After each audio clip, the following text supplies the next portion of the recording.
গোটা ভারতবর্ষে যখন স্বাধীনতা আন্দোলনের জোয়ার বইছে, ভারত মাতার বীর সন্তানরা বুক চিতিয়ে লড়াই করছে, তখন সাম্রাজ্যবাদী ইংরেজরা তাদের এই লড়াই দেখে ভয় পায়। তখন তারা তাদের শাসনযন্ত্রকে শক্তিশালী করার জন্য 1906 সালে আদিগঙ্গার পাড়ে দীর্ঘ 21 ফুট পাঁচিল ঘিরে তৈরি করে এই আলিপুর সেন্ট্রাল জেল। তবুও ভারত মাতার বীর সন্তানদের দমিয়ে রাখা যায়নি।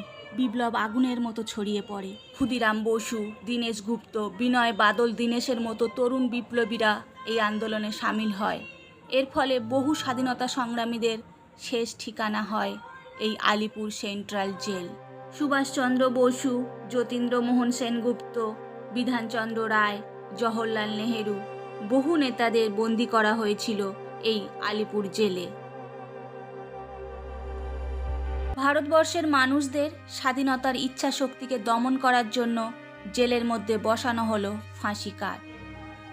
ভারত মাতার বহু বীর সন্তানরা হাসি মুখে এই ফাঁসির দড়িতে ঝুলে পড়েছিল। আবার অনেকে ইংরেজদের অকথ্য অত্যাচার সহ্য করতে না পেরে মৃত্যুবরণও করেছিল। তাদের এই সংগ্রাম, তাদের এই বলিদানই এনে দিয়েছিল স্বাধীনতা। ভারতের ৭৫তম স্বাধীনতা দিবসে এই জেল পরিণত হয় আলিপুর জেল মিউজিয়ামে। বন্ধুরা, আজ আমরা চলে এসেছি আলিপুর জেল মিউজিয়াম পরিদর্শন করতে।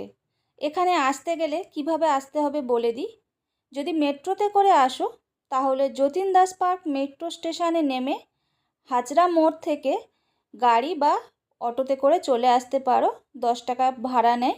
আর এখানকার স্টপেজটার নাম গোপালপুর স্টপেজ। আর এছাড়া তোমরা হাজরা মোড় থেকে হেঁটেও চলে আসতে পারো, 15 মিনিট হাঁটতে লাগবে। মিউজিয়ামের পাশেই রয়েছে কার পার্কিং। 4 চাকা হলে ঘন্টায় 10 টাকা আর 2 চাকা হলে ঘন্টায় 5 টাকা। লাল ইটের পাঁজরে লেখা স্বাধীনতা সংগ্রামীদের ইতিহাস সম্বন্ধে জানতে হলে তোমাদের অবশ্যই আসতে হবে আলিপুর জেল মিউজিয়ামে। কালীঘাটের কাছেই রয়েছে এই আলিপুর জেল মিউজিয়াম। যারা লোকাল ট্রেনে আসবো ভাবছো, লোকাল ট্রেনে এখানে তেমন কোনো সুবিধা নেই। বাসে এলে যেসব গাড়ি হাজরায় আসছে সেই সব বাসে উঠতে হবে। আর এখানে টিকিটের মূল্য বলে দিই। এখানে টিকিটের মূল্য মাথাপিছু 30 টাকা। এই হলো টিকিট কাউন্টার। সোমবার বাদ দিয়ে সপ্তাহে প্রতিদিন খোলা থাকে। দুপুর 12টা থেকে সন্ধ্যা 6টা পর্যন্ত খোলা থাকে। তবে এখানে বাইরের কোনো খাবার নিয়ে ঢুকতে দেয় না। ভিতরে ফুড স্টল রয়েছে, তো সেখানে গিয়ে তোমরা খাবার খেতে পারো। তবে হ্যাঁ, ফ্রিতে নয়, কিন্তু সেখানে পেমেন্ট করতে হবে তোমাকে। তো চলো তাহলে ভিতরে প্রবেশ করা যাক। তো আমরা ভিতরে প্রবেশ করে গেলাম। আর ঢুকতেই এত সুন্দর একটা জায়গা, খুব সুন্দর লাগছে এরিয়াটা। আর এখানে গান বাজছে। আর এখানে এলে রীতিমতো গায়ের লোম কাঁটা দিয়ে উঠবে। মানে স্বাধীনতা সংগ্রামীরা যে কত কষ্ট করেছে তা এখানে এলে মানে মন থেকে তোমরা উপলব্ধি করতে পারবে। আমরা শুনেছি যে দেওয়ালেরও কান আছে। যদি এই দেওয়ালগুলোর মুখও থাকতো তাহলে আলিপুর জেলের এই দেওয়ালগুলো আজ চেঁচিয়ে আমাদের স্বাধীনতা সংগ্রামীদের লড়াইয়ের কথা বলতো, কষ্টের কথা বলতো, সব কিছু শোনাতো আমাদেরকে। আর এখানে দেখো একটা ম্যাপ করা আছে, মানে তুমি কোন দিক দিয়ে গেলে মিউজিয়ামের কোনটা দেখতে পাবে, মানে সেটা পুরো এখানে লেখা রয়েছে। তো আমরা প্রথমে যাব ফাঁসির মঞ্চ দেখতে।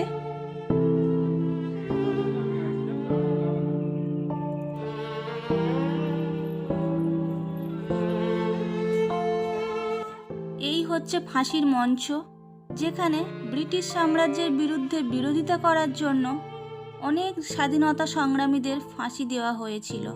ফাঁসি দেওয়ার পর মৃতদেহকে নিচে পাঠিয়ে দিত, আর এই টার্নেল দিয়ে মৃতদেহকে বের করে আনা হতো। আর যখন ফাঁসি দিত তখন এই সামনের সেলগুলোতে অন্যান্য বিপ্লবীদের রাখা হতো। তারা যাতে দেখে ভয় পায়, তাদের বুঝিয়ে দিতে চাইতো যে তোমাদেরও এমন অবস্থা হতে পারে। এই টার্নেল দিয়ে মৃতদেহ বের করে নিয়ে যাওয়া হতো এই অটোপসি রুমে। এখানে এসে ডক্টর চেক করতো যে বেঁচে আছে কিনা। এই হলো রুমটা, তোমাদের একটু দেখিয়ে দিচ্ছি। এগুলো যখন দেখছিলাম তখন মনের মধ্যে খুব কষ্ট হচ্ছিল। স্বাধীনতা সংগ্রামীরা কত কষ্ট করেছে, কত কষ্টের বিনিময়ে এই স্বাধীনতা এসেছে। 10ই নভেম্বর 1908 সালে প্রথম ফাঁসি দেওয়া হয় বিপ্লবী কানাইলাল দত্তকে। অটোপসি রুমের পাশেই রয়েছে কন্ডেমনেশন রুম বা নির্জন কক্ষ। এখানে সাজাপ্রাপ্ত আসামিদের আগের দিন রাত্রে এনে রাখা হতো আর তাদের শেষ ইচ্ছা জানা হতো আর তাদেরকে গীতা পাঠ করানো হতো। তো চলো তাহলে দেখে নেওয়া যাক তাদেরকে সেলে কিভাবে রাখতো আর সেলগুলো কেমন ছিল। এখানে সেলগুলো ছিল খুবই ছোট আর অন্ধকার মতো। এখানে বিপ্লবী দীনেশ গুপ্তকে এই সেলটায় রাখা হয়েছিল। তো চলো পাশের সেলগুলো একটু করে দেখে নিই কেমন ছিল।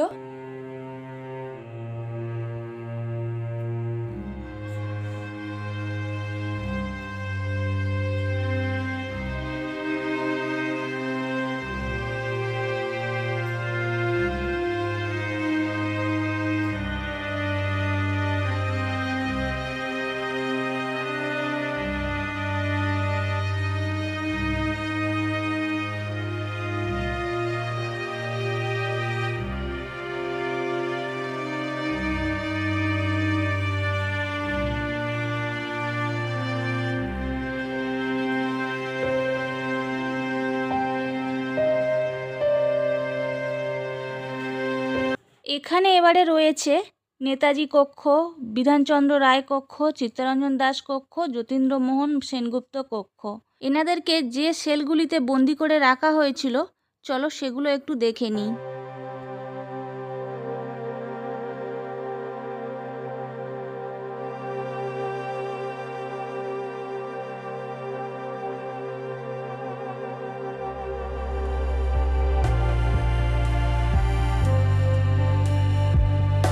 এই কারাকক্ষে পশ্চিমবঙ্গের দ্বিতীয় মুখ্যমন্ত্রী ডক্টর বিধানচন্দ্র রায় ছিলেন। 5ই সেপ্টেম্বর 1930 থেকে 16ই জানুয়ারি 1931 পর্যন্ত বন্দী ছিলেন তিনি। তো এরপরে আমরা উপরে উঠছি। উপরে আছে নেতাজি কক্ষ, মানে নেতাজি সুভাষচন্দ্র বসুকে যে সেলে রাখা হয়েছিল। চলো এবারে তোমাদের দেখাই সেই সেলটা।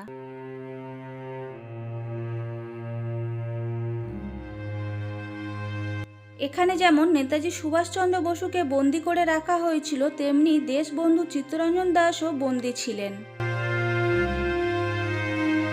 নেতাজি সুভাষচন্দ্র বসু 23শে জানুয়ারি 1930 থেকে 23শে সেপ্টেম্বর 1930 পর্যন্ত এই কারাগারে বন্দি ছিলেন।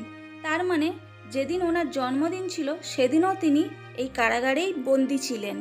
তিনি 8 মাস এই কারাকক্ষে বন্দি ছিলেন। দেশপ্রিয় যতীন্দ্রমোহন সেনগুপ্ত 1930 সালের এপ্রিল মাসে এই কারাগারে বন্দী ছিলেন। আবার 22শে অক্টোবর 1932 থেকে 5ই জুন 1933 পর্যন্ত এই কারাগারে বন্দী ছিলেন। তো চলো আরেকটু যাওয়া যাক এখানে স্বাধীনতা সংগ্রামের আর কোন তথ্য আমরা জানতে পারি।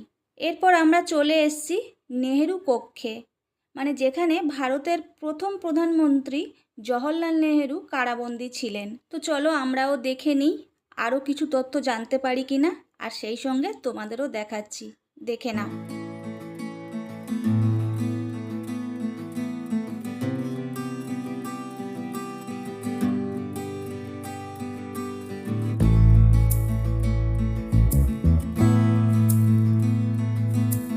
জওহরলাল নেহেরু 17ই ফেব্রুয়ারি 1934 সাল থেকে 7ই মে 1934 এই কারাগারে বন্দী ছিলেন। 80 দিন বন্দী ছিলেন। বন্দী থাকাকালীন জওহরলাল নেহেরুর মেয়ে ইন্দিরা গান্ধী প্রায় 15 দিন অন্তর আসতেন এবং প্রায় 20 মিনিট থাকতেন এখানে, আর এখানে এসে একটু বসতেন।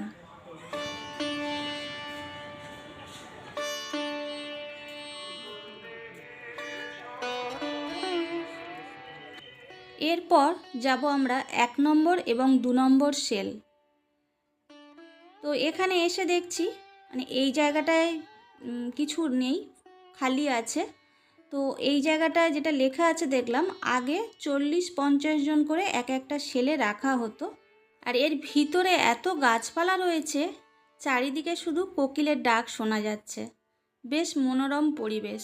কিন্তু এই আলিপুর জেলের প্রতিটা দেওয়ালে, প্রতিটা ইটের মধ্যে স্বাধীনতা সংগ্রামীদের যে কষ্টের ইতিহাস লেখা আছে সেটা জানলে মনটা বড় ভারাক্রান্ত হয়ে যায়। এবারে যেখানে চলে এসেছি এটা হলো পুলিশ মিউজিয়াম। এখানে সশস্ত্র স্বাধীনতা সংগ্রামে ব্যবহৃত বোমা, বন্দুক ও অন্যান্য নথিপত্র রাখা আছে। বিভিন্ন সময়ের স্বাধীনতা সংগ্রামীদের দ্বারা ব্যবহৃত পিস্তল, বোমা সব এখানে সংগ্রহ করে রাখা আছে।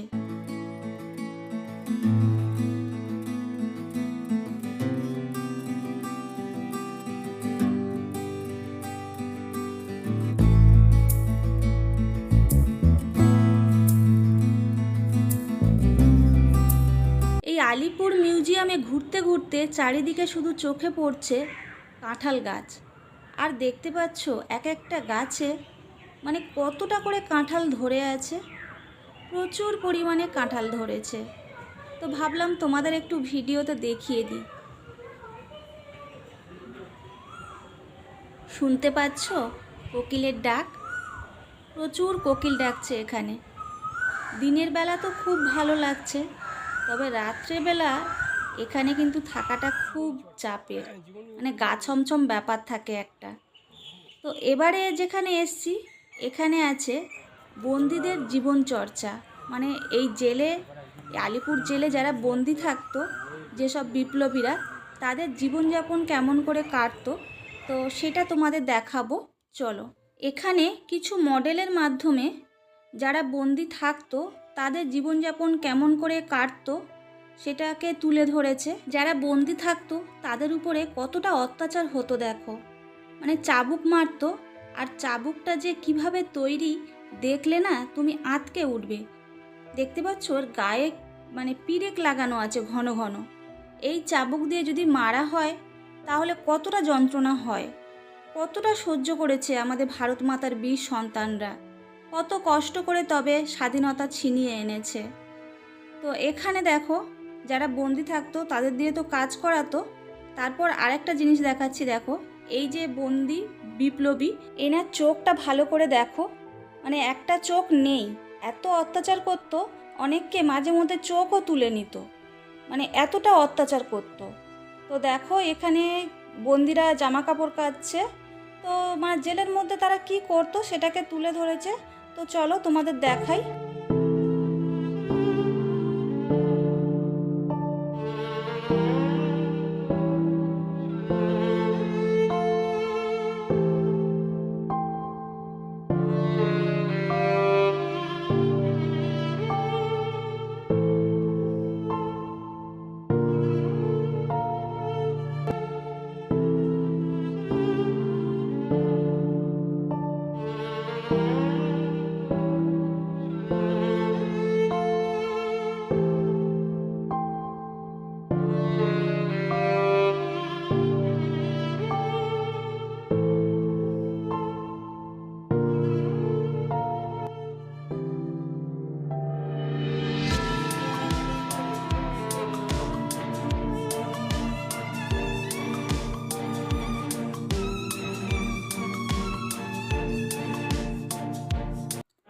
আর এখানে স্বাধীনতা সংগ্রামের উপর একটা শর্ট ভিডিও করে এখানে দেখানো হচ্ছে। তো আমরা সেটা খানিকক্ষণ দেখছিলাম, কিভাবে তারা অত্যাচারিত হয়েছে তাও কিন্তু থেমে থাকেনি। ভারত মাতাকে পরাধীনতার শৃঙ্খল থেকে মুক্ত করার জন্য কিভাবে তাদের জীবনটা উৎসর্গ করেছে সেসব গল্প শুনলে আজও গায়ে কাঁটা দেয়। এরপর আমরা এখানে এলাম। এখানে তুমি যদি দাঁড়াও তাহলে তোমার মুখটা কোন বিপ্লবীর মতো দেখতে সেটা এখানে দেখাবে। ওই জন্য লেখা আছে নিজের মধ্যে বিপ্লবী খুঁজুন। তো আমার ছেলে এখানে দাঁড়িয়েছিল। আমাদের ভারতের স্বাধীনতা সংগ্রামে ছেলেদের পাশাপাশি মেয়েরাও সমান তালে সংগ্রাম চালিয়ে গেছে। মেয়েরাও দেখিয়েছে যে আমরাও কোনো অংশে কম নয়, ভারত মাতাকে মুক্ত করতে আমরাও সাথে আছি তোমাদের সাথে। তো এবারে আমরা এই বিল্ডিংটাতে যাব। এই বিল্ডিংটা একটু চারিদিকে ঘুরিয়ে দেখিয়ে দিচ্ছি। আর এখানে কিন্তু ফুড স্টলগুলো রয়েছে, দেখাচ্ছি দেখো। এই দিকটায় রয়েছে ফুড স্টল। তো বাইরে থেকে যেহেতু মানে খাবার নিয়ে ভিতরে ঢুকতে দেয় না, তোমরা এখানে এসে খেয়ে নিতে পারো। আর এই দিকটাও রয়েছে, মানে দুদিকে ভাগ করা আছে ফুড স্টলগুলো। তো চলো এবারে আমরা ওই বিল্ডিংটায় যাই, দেখি কি আছে ওখানে। তো এই বিল্ডিংটা অ্যাকচুয়ালি হসপিটাল ছিল, মানে যারা এই আলিপুর জেলে বন্দি থাকতো তাদের চিকিৎসার জন্য এটা আগে হসপিটাল ছিল। এখন বর্তমানে আর্ট গ্যালারিতে পরিণত করা হয়েছে। নিচের ফ্লোরে রয়েছে পুরস্কার প্রদর্শনী, আর উপরে রয়েছে বাঙালি স্বাধীনতা সংগ্রামীদের উৎসর্গকৃত একটি গ্যালারি।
উপর থেকে নিচের ভিউটা একটু দেখালাম, দারুণ লাগছে দেখতে।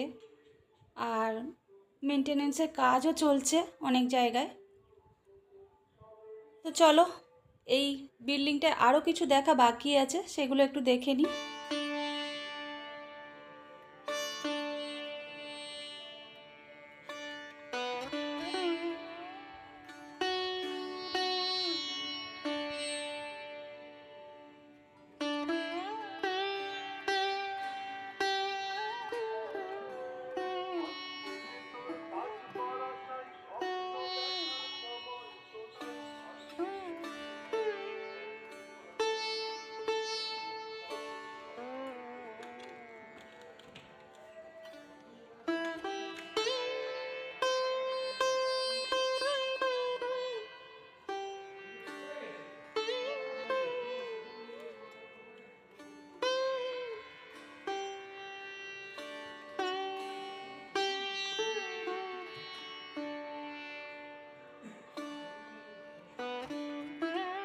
ভারতবর্ষের যেসব বীরাঙ্গনারা সংগ্রাম করে, লড়াই করে পরাধীন ভারতবর্ষকে, ভারত মাতাকে পরাধীনতার শৃঙ্খল থেকে মুক্ত করেছে, সেই সব বীরাঙ্গনাদের বীরত্বের কাহিনী এখানে লেখা রয়েছে।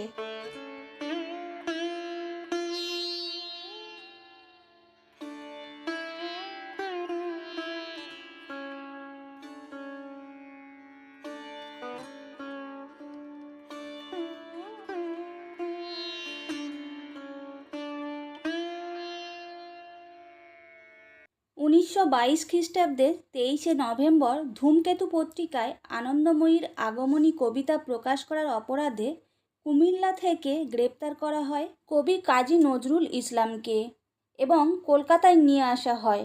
16ই জানুয়ারি বিচার করার পর নজরুল ইসলামকে 1 বছরের জন্য কারাদণ্ডে দণ্ডিত করা হয়। তারপর এই আলিপুর কারাগারে বন্দি করা হয়। এই কারাগারে বসে তিনি রচনা করেন আজ সৃষ্টির সুখে উল্লাসের মতো বহু কবিতা। এরপর আমরা দেখে নেব এখানে রয়েছে আন্দামান সেলুলার জেলের মডেল।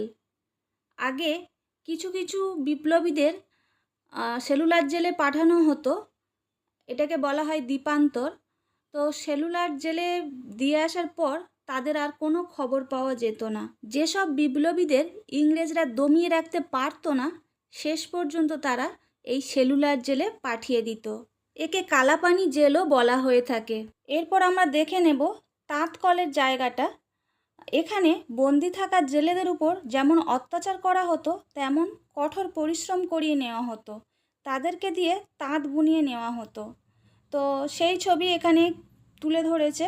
তো চলো একটু দেখে নিই।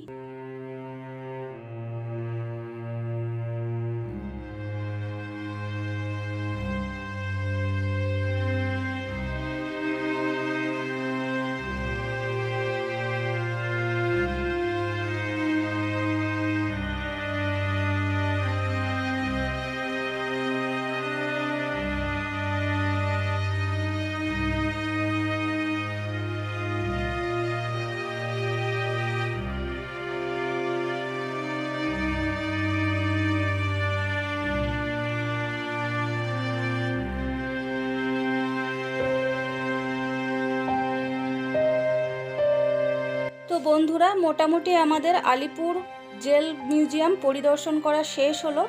তো এটা মোটামুটি ঘুরতে 3-4 ঘন্টা সময় লেগে যায়। তো এখন আমরা বেরিয়ে যাচ্ছি। তো বন্ধুরা, ভিডিওটা কেমন লাগলো অবশ্যই কমেন্ট করে জানাবেন। আজকের এই পর্যন্ত। টাটা।